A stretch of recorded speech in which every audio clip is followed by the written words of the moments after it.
Hello guys, आपने कभी online या ऑफलाइन शॉपिंग करते वक्त नो कॉस्ट ईएमआई ऑप्शन का नाम सुना होगा।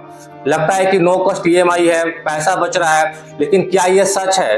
तो आज की इस वीडियो में हम जानेंगे कि कभी भी हमें शॉपिंग करते वक्त किन किन बातों का हमें ध्यान रखना चाहिए, और साथ ही हम ये भी जानेंगे कि नो कॉस्ट ईएमआई के क्या हिडन चार्जेस और क्या इसके ट्रैप्स है। तो प्लीज इस वीडियो को आप एंड तक देखें, और अभी तक आपने चैनल को सब्सक्राइब नहीं किया तो चैनल को सब्सक्राइब और वीडियो को एक लाइक कर दें।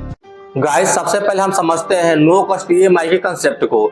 तो नो कॉस्ट ईएमआई का मतलब होता है कि बिना कोई इंटरेस्ट पे किए हुए जो मंथली इंस्टॉलमेंट है तो उसमें हमको पेमेंट करने का ऑप्शन मिलता है। तो जो भी सपोज हमें कोई एक्सपेंसिव कोई प्रोडक्ट अगर हम परचेज कर रहे हैं तो उसका जो भी प्राइस है तो एक स्प्लिट हो जाता है। सपोज अगर आप 6 मंथ या 12 मंथ में अगर आप सपोज पे कर रहे हो तो नो कॉस्ट ईएमआई में क्या है कि अगर आप 6 महीने में अगर आप पे कर रहे हो तो जो भी प्रोडक्ट का जो प्राइस है वो इक्वल जो 6 मंथ में डिवाइड हो जाएगा। या सपोज अगर आप 12 मंथ्स में करना चाहते हो पे तो 12 मंथ्स में इक्वली वो डिवाइड हो जाएगा। और एवरी मंथ क्या है कि मंथली इंस्टॉलमेंट के थ्रू आप उसको पेमेंट करना होता है। जैसे बहुत सारे ई कॉमर्स जैसे प्लेटफॉर्म है, जैसे फ्लिपकार्ट, अमेजॉन, तो ये जितने भी जो बड़े जो भी रिटेल स्टोर या जो ई कॉमर्स प्लेटफॉर्म है, तो जितने जैसे लार्ज बैंक है जैसे SBI bank, HDFC bank, ICICI bank, तो सबके साथ पार्टनरशिप करके ये लो कॉस्ट ईएमआई ऑप्शन का ये जो फैसिलिटी ये प्रोवाइड करते हैं।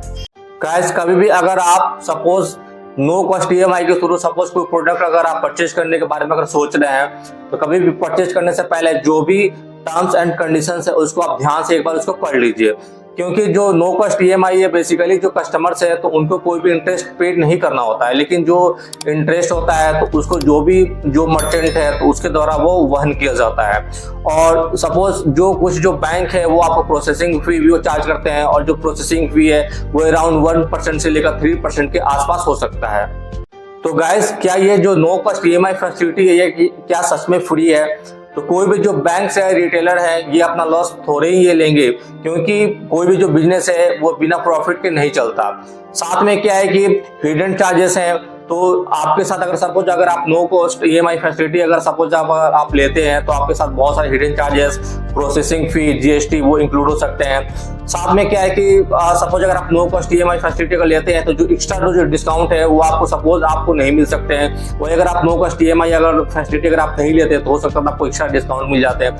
साथ में आपको क्या है कि सपोज जो नो कॉस्ट ईएमआई फैसिलिटी है वो मैक्सिमम जो है वो क्रेडिट कार्ड पे ही होता है। वो किसी कुछ डेबिट कार्ड पे होता है, लेकिन मैक्सिमम वो क्रेडिट कार्ड के पास ही वो no cost EMI facility available होता है। तो सपोज अगर आपके पास क्रेडिट कार्ड अगर नहीं है तो फिर आपके लिए ये आप नो कॉस्ट ईएमआई फैसिलिटी का आप बेनिफिट नहीं ले सकते हैं।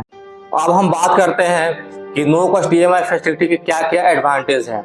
जैसे फैसिलिटेट्स स्मॉल पेमेंट्स, तो जो भी अगर आप सपोज कोई प्रोडक्ट आप बाई कर रहे हैं और उसका जो अमाउंट है बहुत बड़ा है तो आप क्या है कि नो कॉस्ट ईएमआई फैसिलिटी के थ्रू उसको स्मॉल पार्ट्स में इजीली आप मंथली इंस्टॉलमेंट के थ्रू आप उसको एवरी मंथ आप उसको पे कर सकते हैं। उसके बाद है क्विक अप्रूवल। अगर आप नो कॉस्ट ईएमआई फैसिलिटी लेते हैं तो इसके थ्रू क्या है कि आपका जो लोन का अप्रूवल है वो बहुत आपका क्विक हो जाता है। साथ में क्या है कि अगर हम बात करें तो फ्लेक्सिबिलिटी इन रीपेमेंट टर्म्स, क्योंकि अगर आप जिसका जो रीपेमेंट जो टर्म्स होता है बहुत ही इजी और बहुत ही फ्लेक्सिबल होता है।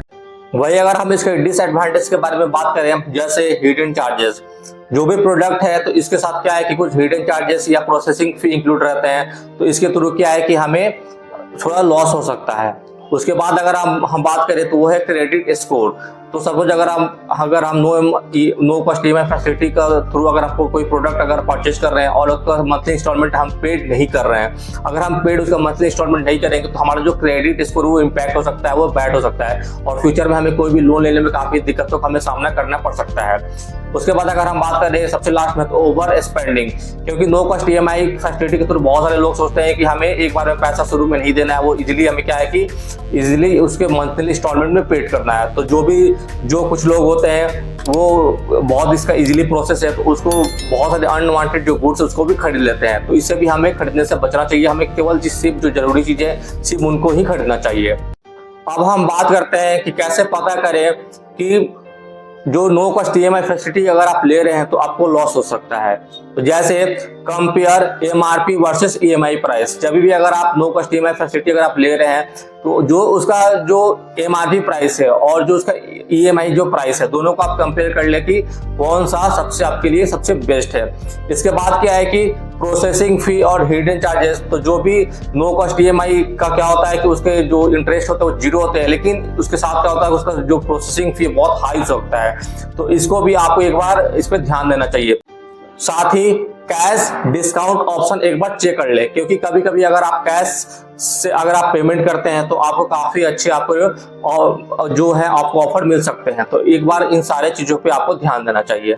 वही अगर हम बात करें कि क्या हमें नो कॉस्ट ईएमआई हमें लेना चाहिए या नहीं, सपोज अगर जो नो कॉस्ट ईएमआई के थ्रू अगर हम कोई प्रोडक्ट खरीद रहे हैं और जो प्रोडक्ट है उसका जो ईएमआई जो प्राइस है बहुत हाई है, नॉर्मल जो एमआरपी है, या उसके जो डिस्काउंट है वो नो कॉस्ट ईएमआई फैसिलिटी के थ्रू कम मिल रहे हैं डिस्काउंट, और साथ में क्या है उसका प्रोसेसिंग फी हाई है, तब हमें क्या है कि उन प्रोडक्ट को नो कॉस्ट ईएमआई के थ्रू खरीदने से बचना चाहिए।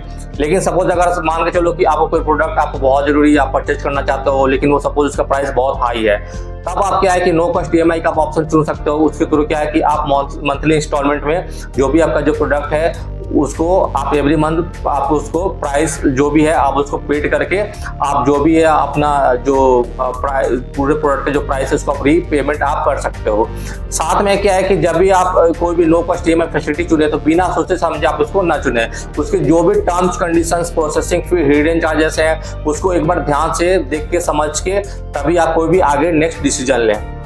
तो गाइज अब आपको समझ में आ गया होगा कि नो कॉस्ट ईएमआई जो है ये कभी भी एक बेस्ट डील नहीं होती, क्योंकि इसके साथ है क्या है कि आप हिडन चार्जेस और हाई प्रोसेसिंग फी ऐड हो सकते हैं।